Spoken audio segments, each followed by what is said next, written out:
Britain has long prided itself in fielding a force that others seek to follow.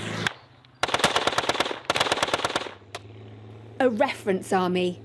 But decades of cuts have shrunk its size and strength, even as the threats grow. Now, sources have revealed a senior US general told the Defence Secretary, pictured here with his troops, that the British Army is no longer regarded as a top-level or Tier 1 fighting force. It's a sorry slide the service hopes to fix, but insiders say it needs more cash from the UK's wartime Prime Minister in the wake of Russia's invasion of Ukraine.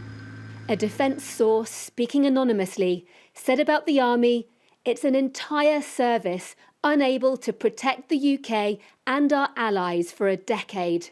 Defence is the thing you do when you've done everything else, but we now live in a time where we need a government that puts defence first so that the country can be defended and then also worry about its health, its education and its potholes. Ukraine bears the scars of a country that wasn't able to deter an invasion, like the town of Borodyanka. Defence sources say the war here should be a huge wake-up call for most Western allies to get serious about their own defences, something that hasn't really happened since the Cold War.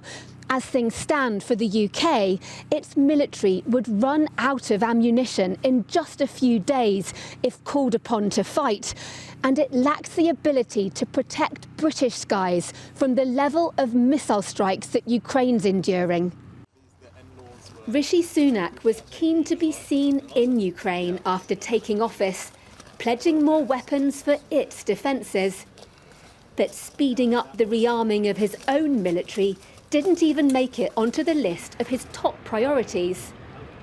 Vladimir Putin's full-scale war has prompted well over half of NATO's 30 member states to unveil new plans to grow their armed forces. This includes Germany, which will allocate an extra €100 billion, and France, which will lift defence spending by 40% in the coming years. By contrast, Mr Sunak has made no new pledges, though he is refreshing a review of defence policy which could lead to more money. A government spokesperson said, "The Prime Minister is clear that we have to do everything necessary to protect our people, which is why the UK has the largest defence budget in Europe, and in 2020 we made the biggest investment in the UK defence industry since the Cold War." People weren't convinced in this garrison town in Yorkshire, where Mr Sunak is also the local MP. There's been too many cutbacks in the forces altogether, so I don't agree with it. I like Rishi, but he's wrong on that.